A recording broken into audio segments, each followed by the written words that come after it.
Hey guys, so today I'm going to be showing you this long overdue flat ironing process on my hair. So I'm going to call this the old school press because yes, I did the exact same way, the exact same method that 22nd Century did, and that's what she called it too. So this is going to be the old school silk press. So as you can see, my hair is washed. If you want to know how I wash my hair, I'll definitely put up links on videos of me displaying that.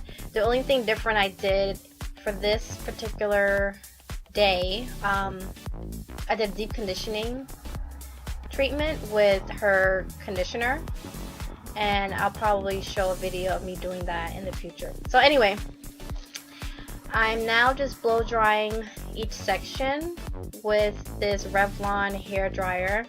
And there's tons of videos of people demonstrating, reviewing it, and it actually is a pretty good blow dryer. This is actually my first time using it on my head, and I've had it for about a year now, but I used it in my children's hair in the past, and I really do like the results. It quickly dries the hair, at the same time getting it stretched in a real short amount of time. So before I forget, the product that I'm putting on my hair is shea butter, and I'm using that as my heat protectant, as my leave-in conditioner, all that good stuff. So that's like the only product that I'm putting in my hair to style it. So all together, I think this process took me under an hour, I think, or way less, probably like 30 minutes, 35 minutes. But I'm just gonna skip to the next scene so you can just get on with it.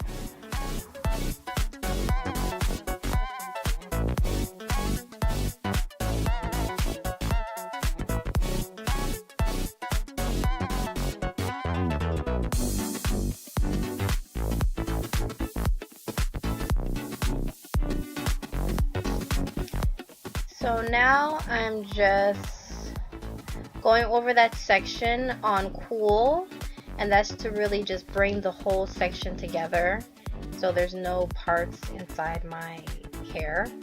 And this is what that side looks like. And again, I'm sorry about the lighting.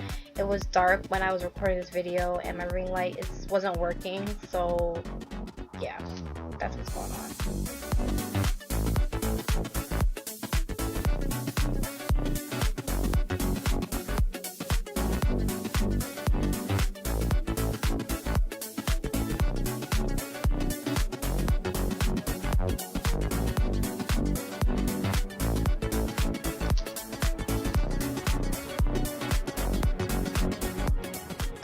So now I'm done with the other side. I didn't show that for obvious reasons, but that dryer is thebomb.com. It does get very, very hot, and this is my shea butter. If you can see, it's like glycerine because it was so hot that it melted some of the shea butter, and I wasn't even that close to it.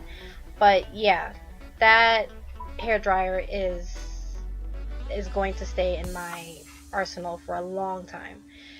So yeah, this is about it.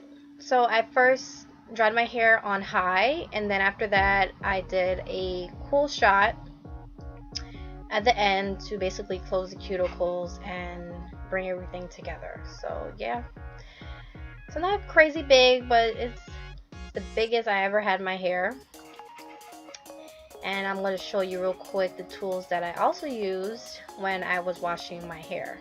So as you can see, I have my wide tooth comb and my Felicia Leatherwood detangling brush, which are both awesome tools to have.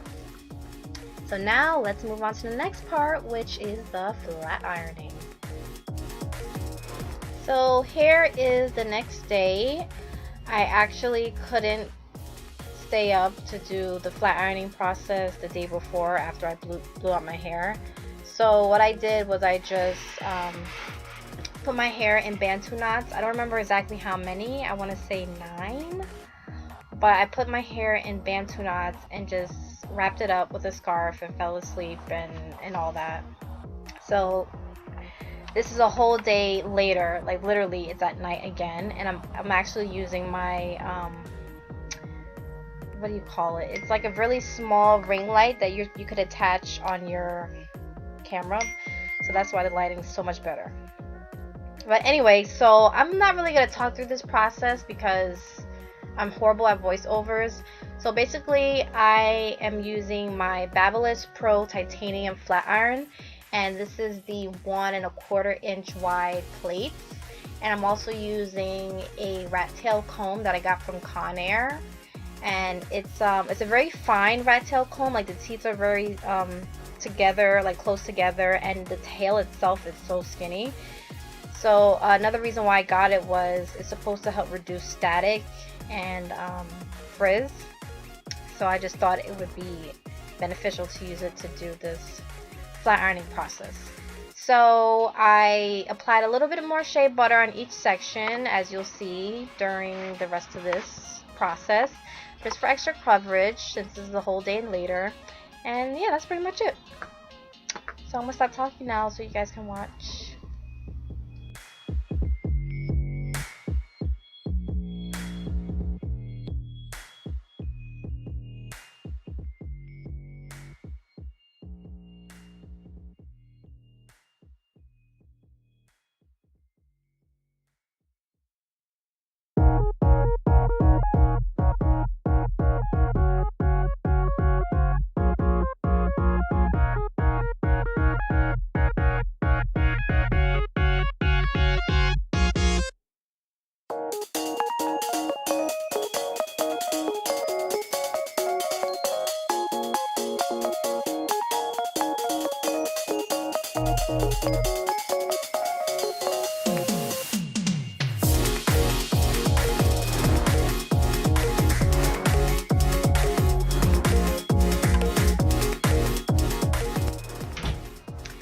So I wasn't used to that flat ironing smell. Never was. Probably never will be. But looking back at the clip, I think one pass was good enough. So in the future, if I ever do it again, I'll just stick to one pass.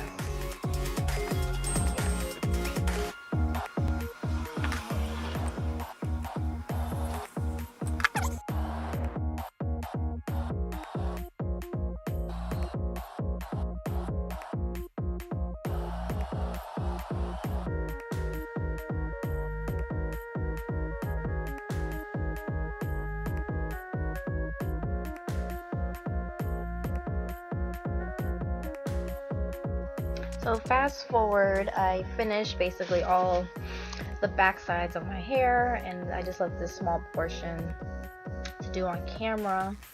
What I ended up doing for the left side of my head, which is your right, I actually was using the brush to chase my hair, or to do the chase method, as you can see, because I found that it was easier to get a good pass with the brush as opposed to the comb. So here it is at the end, and you'll see the difference too in my ends. Like the side where I use the comb is more frizzier than this other side that I use the brush. So for those who are wondering if they should use the comb or brush, I would recommend use the brush. You know, I guess it depends on maybe your hair type, but I found that the brush gave my ends a better pass through as opposed to the comb. So I tried using the brush for my ends on the other side, but it didn't work. But there you have it, guys. It took me about a little over an hour to do the flat ironing process, and it took me like, I don't remember how long, but it was like under an hour to blow out my hair. So in total it was around 2 hours for everything, not including the washing. But I hope you enjoyed it. Stay tuned for the length check, and I'll see you guys later.